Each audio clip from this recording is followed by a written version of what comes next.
Hello, everybody. I'm Rachel Leonard, editorial director of the Bridal Council. This is Countdown to the Collections, New York Luxury Bridal Fashion Week for Fall Winter 2022.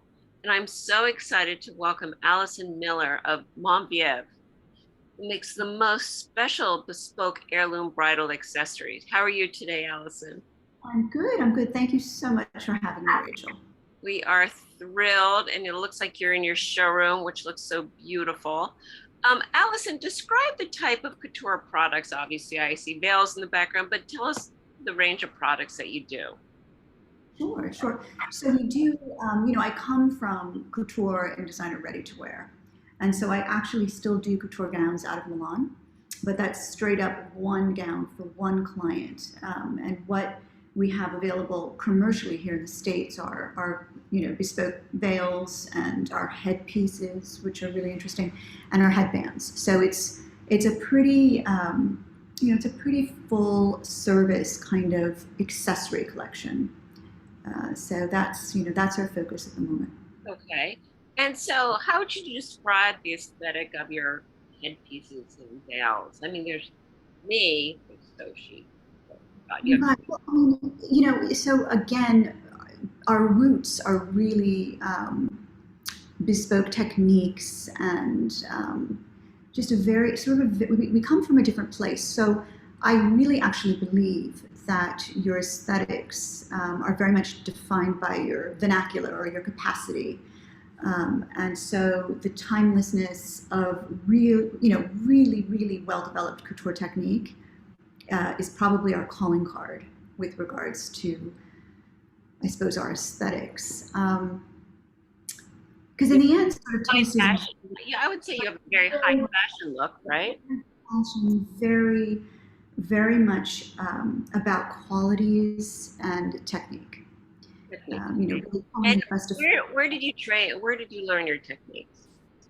in Italy predominantly. Yeah.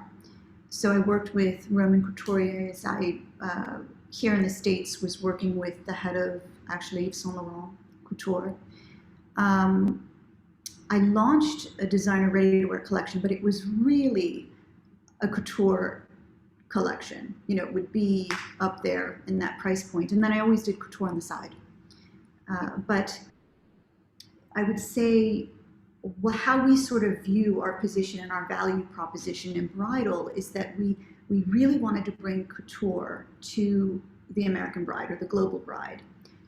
So, for example, our headpieces, I work with somebody that I've worked with for a long, long time, but she just had an exhibition in the Louvre, and she's truly considered one of France's sort of gems in that area in headpieces.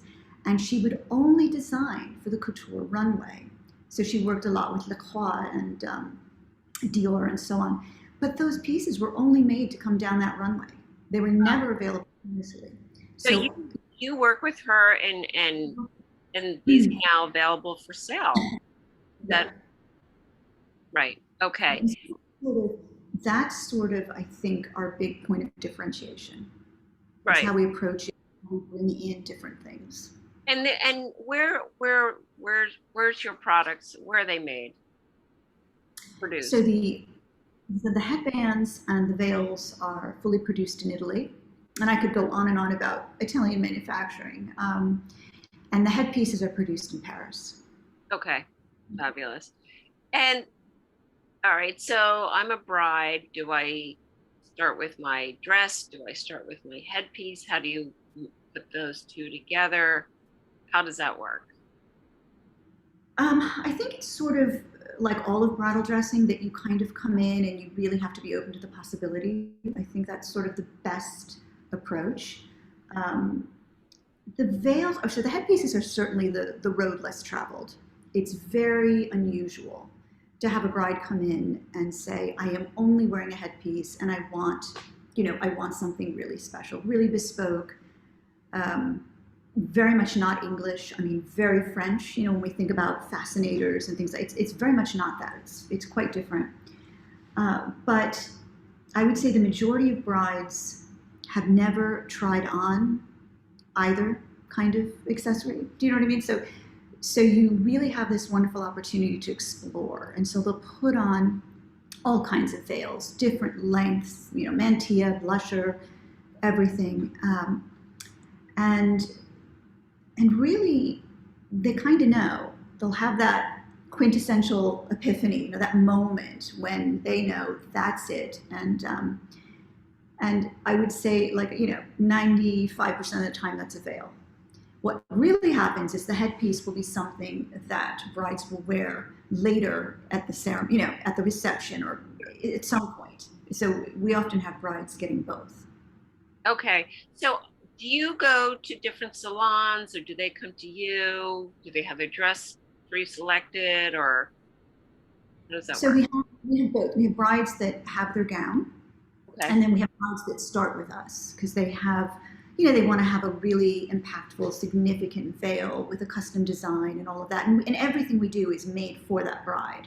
Right. We don't, it's all made and measured and so on. So we have the ability to really create from ground zero, your vision. And so that's really You must wonderful. love that. Yeah. That must love that. And so describe one of your most chicest brides. I mean, what did they, do you have anything to show what they wore? Um, we um, we had a bride. I actually did both of her gowns. She was married in Florence and well, in Tuscany, and then in Hong Kong. So we had a white gown and a red gown, and I just loved her gown. She had an extraordinary cathedral veil with the champagne lace working its way up the back, and just it hit all the marks for me. Cut and fit and all of that is a given, but proportion and the kind of fabrications that I love, and it was all of that. And then we had a bride once in the industry, um, in the greater industry. So she was a striking model, and she wore a vintage, Yves Saint Laurent smoking, like Monsieur Laurent's gorgeous smoking. So she had on this tuxedo, and we put a cathedral veil trimmed in black, and Mm. it was just utterly stunning. Yeah, really, it was a moment. It was a moment. I So, love that. I mean, because veils really kind of define your style of your day, almost more so than, it's not just the jewelry, but it's this, and you never worn one before, most likely. And it just creates so much style if it's not just your plain, nothing veil.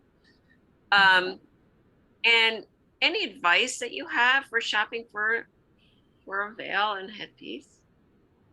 I would just say ultimately there's some fundamental, I think, sort of sensibilities about choosing something, and I really have to put out there that veils don't have to match gowns. In fact, what the work that you put into a veil, or the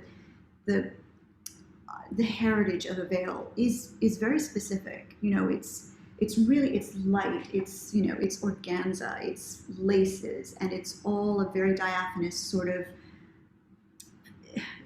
feeling and emotive. So heavily embellished applique type processes are not in the tradition of true European couture veiling. You can do things to if you really want to do that, you can match, but I think it's a much more elevated look to do something specific to the gown and do something specific to the veil, and then together they elevate each other. You know what I mean? I think Layering, like, and bringing together aesthetics that are right for each individual piece, but styling it in a way that you're creating more of a high fashion look. You know. that makes Um, sense. yeah. Another thing we do these headbands. This is really more my aesthetic. Oh, so gorgeous. So I really, They're meshy, right? yeah, they're jewelry. It's silk and precious metals woven, or we'll put diamonds, buccellati type work on them. But this would be more our aesthetic. So this tradition goes straight back to the Florentine guilds. Mhm. How you how you create these. Oops, let me turn that off. Um, but I mean, we're really about craft and tradition in Italian manufacturing, or French, depending on what you're doing. But it's so different. Do you know what I mean? Yeah. And it has such a fine hand to it. I mean, It's yeah. I It's mean, you can you tell know it's beautifully like made, beautifully uh, made. Now you have a sustainability effort. Tell us about that for well, we're Monvieve. really. I mean, to me, that's just sort of it's like it's incumbent on us in the industry to sort of find that sweet spot where the creative economy, the green economy, and social justice meet. We really have to re, you know, reevaluate how we consume and how we manufacture, and where we are in the council. We're on one end. This is really a problem for fast fashion and all of that, Right. and really also very much not just a front end issue, it's the back end, because it is the driver of a lot of developing world economies, of which 70% are women, in these factories. So it's a gender equity issue. It's just on and on and on. And where we positioned ourselves that I wanted to try and make everything as much a part of the circular economy as possible and net zero on everything. And so we had to really find a way to create a real sustainability pledge that could handle or offset the transportation. That was where we were, creating most of our CO2. And then when I do gowns and whatnot, I work with, if I think of the fabrications I'm drawn to, like Mikado or Guitar, or khadi, some beautiful silk khadi, or crepe, four-ply silk crepe, or a duchesse, for example. We go to Tironi. Their duchesse glows from inside. I mean, it's so exquisite. And they are leaders in sustainability in Italy. And they have an incredible program. Actually, the Italians are way ahead of us on most of it, I feel. But we, in our case, partnered with the National Forest Foundation. And for every veil we sell, we plant a tree. Oh, And the interesting thing is that we don't ship one veil at a time from Italy. We try to minimize our shipments and maximize, how many we can send over at a time. So if we do the numbers, we're actually ahead of the game. So excellent. that's kind of nice. I think that's so wonderful. And it's also, just remember, what you create is heirloom. And so you Right. pass it down and you don't have to make another one, for generations to come. So I just want to thank you so much for joining me today. And it was so interesting. And I want you to have a great market. Thank you, Thank everybody, and we'll see you soon.